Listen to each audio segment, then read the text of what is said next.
Hey there, fellow classic comic collectors. As always, I'm Scott Harris King, and today I've got another store visit where I go to two stores.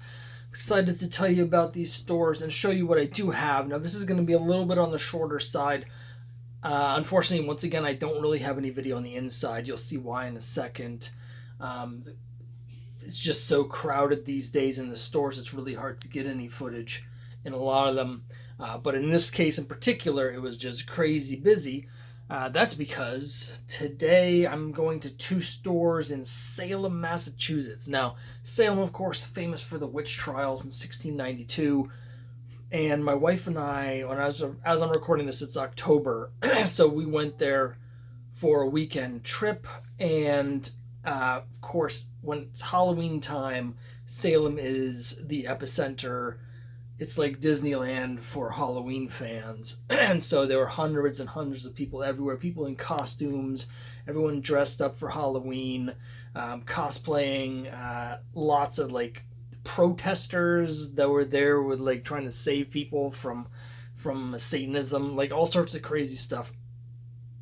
And so we had a great time just walking around the town, and there's all these great shops. There's psychics, and there's like magic shops, and like a Harry Potter like wizard wand shop, and there's costume shops, and then there's all these art galleries. It's really cool town. And then right in the middle of the town, there's not one but two comic stores. In fact, these two comic stores are on the same street, just a few blocks away from each other. So we just were able to walk back and forth from one to the other. The first of those, which I do not have any footage of inside, and I actually didn't even buy anything in this store, but I do have a little bit of footage outside here. As you can see, it's inside of a mall, like a little indoor mall. It's called Silver Moon Comics and Collectibles. And I definitely recommend stopping there, particularly if you're in Salem, why not? But also, they do have a lot of cool stuff.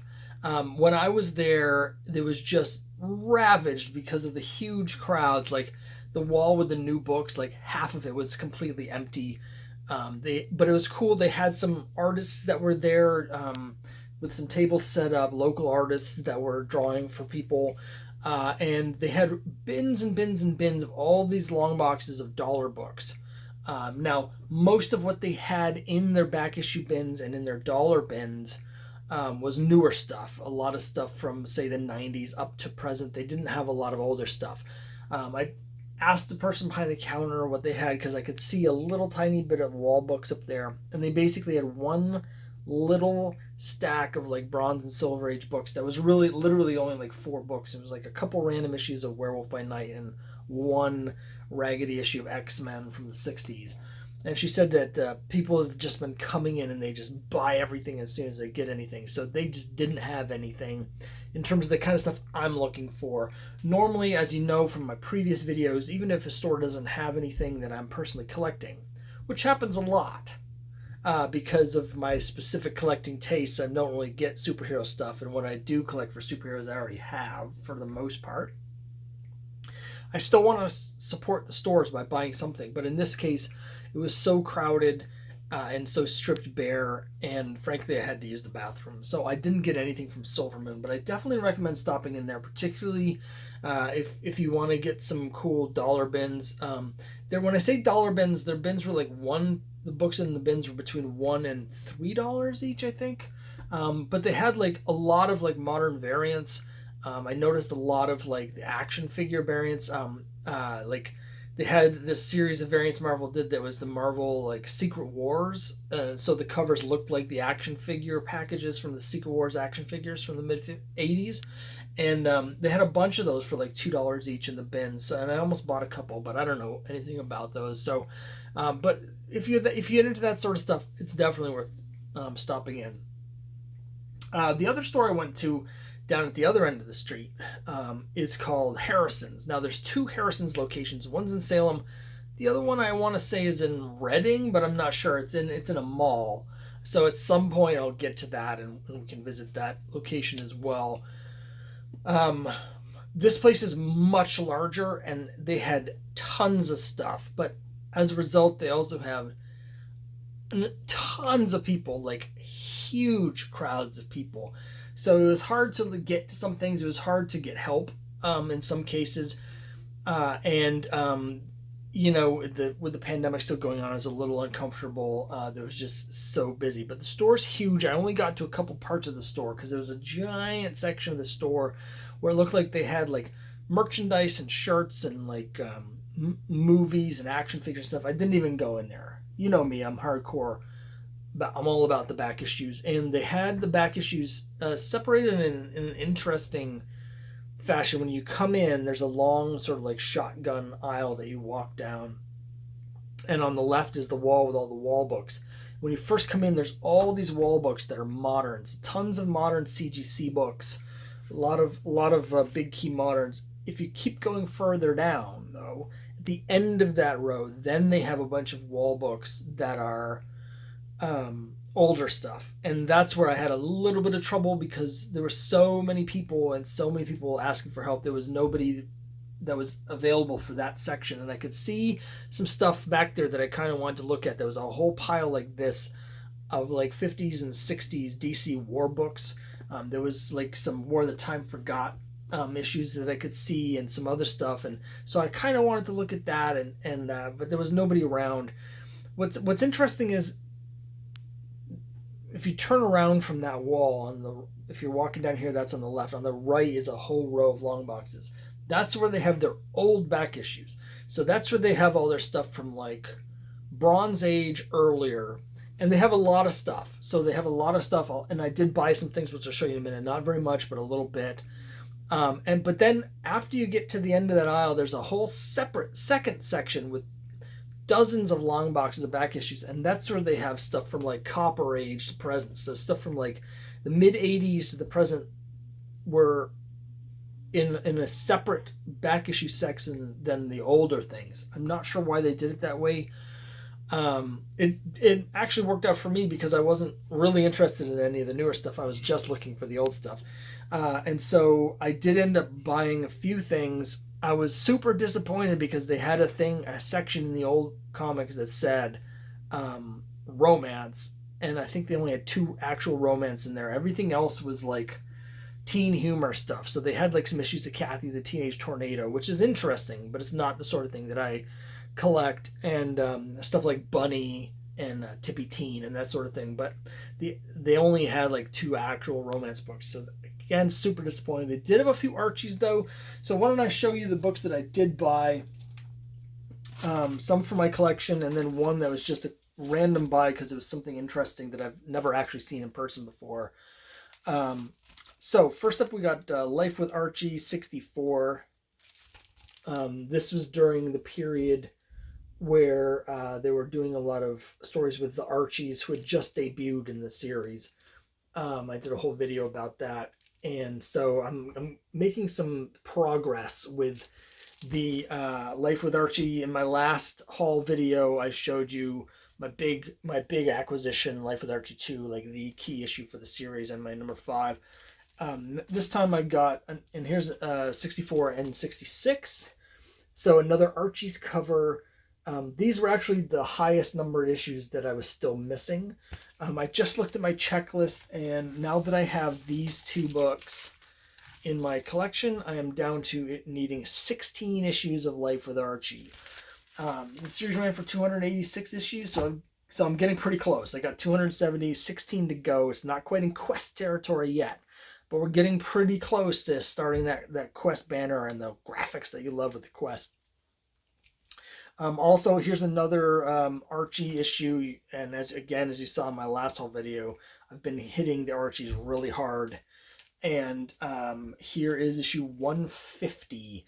So right now, other than 511, which I still don't have, I have issues 156 and up, I think. And so there's a big block of issues between like 145 and 155 that I don't have, and so I'm just starting to whittle away at those a little bit. So I was excited to get these, a little bit more than I would normally pay if I was like on eBay, but they weren't expensive. There was $8 each for the Life with Archies. One was $8, one was $10. This one was $10. These are books that I would prefer to pay like $6 for, 5 or 6, because they're not in great condition. But prices on Archies are actually rising for these older 60s books. But here's the big impulse purchase. No particular reason other than it's a book that you don't see very often, and it's sort of an underrated little minor key. It's Strange Adventures 187, the first appearance of the Enchantress. Now, it has this mechanical gorilla cover because, particularly Strange Adventures, they love nothing more than their gorillas. I think they actually had the mod gorilla mob boss cover as well from Strange Adventures, just a couple issues before this, I think. I think they had that there, but this is the one I wanted. You can see up here at the top. New, meet the switcheroo witcheroo, the Enchantress. Of course, Enchantress was in the DC universe. She was movie universe, DCEU. She was in Suicide Squad, which is, I think, the worst movie I've ever seen in my entire life. I know that sounds like hyperbole, but that's literally my least favorite movie I've ever seen, is Suicide Squad. I hated that movie so much. But it's not the comics' fault. It's not the comics' fault. So Enchantress is an interesting character, and so this was cool. I've never seen one of these in person.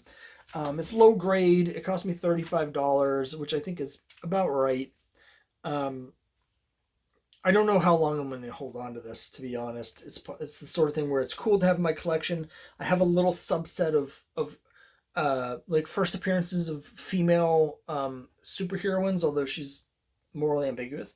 And so this fits right in with that little sub collection. I have things, like All Star 58. Like, I collect those sort of things specifically. But on the other hand, I don't really need it. So it was just cool, and I wanted to support the store.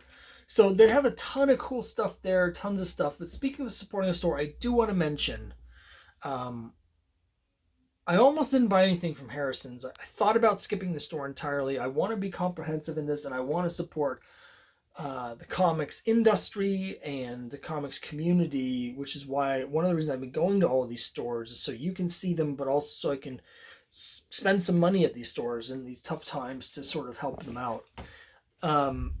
Harrison's did have a controversy, I want to say it was about 8 years ago now, where there was a woman who was fired, and basically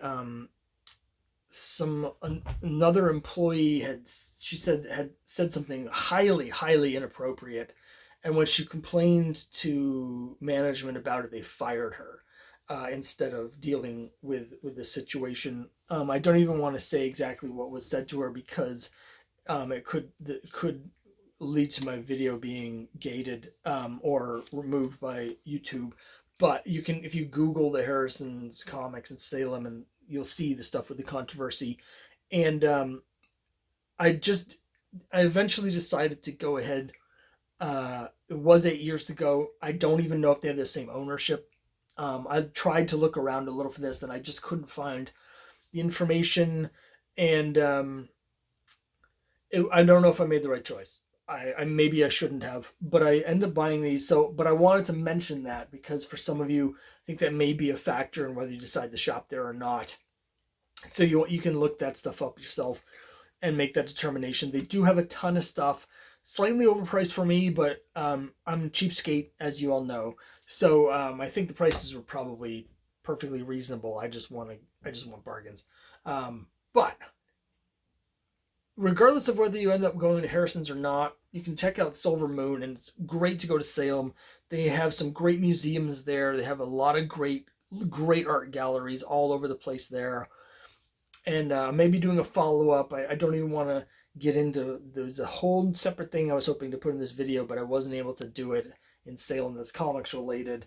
So we're going to see if I can do that, and if so, I'll include it in a later video. But for now, thanks very much for watching. Again, Salem's great. It's really difficult to get in there this time of year in October because there's so many people. The infrastructure is not quite built up enough for the crowds. So porta potties that are a mess, and there's no parking anywhere, and it's a real hassle. If you're going to go, I would suggest taking the train. The train station is within walking distance to the downtown to Essex Street, which is where most of the stuff is. Don't try taking a car unless you have to. But Really, really cool town, and definitely worth going in an off season as well if you want to avoid the crowds. But if you like that sort of atmosphere, October is it's just a cool place to visit. So anyway, there it is, Silver Moon Comics, Harrison's Comics. Let me know what you think down below, and thanks very much for watching.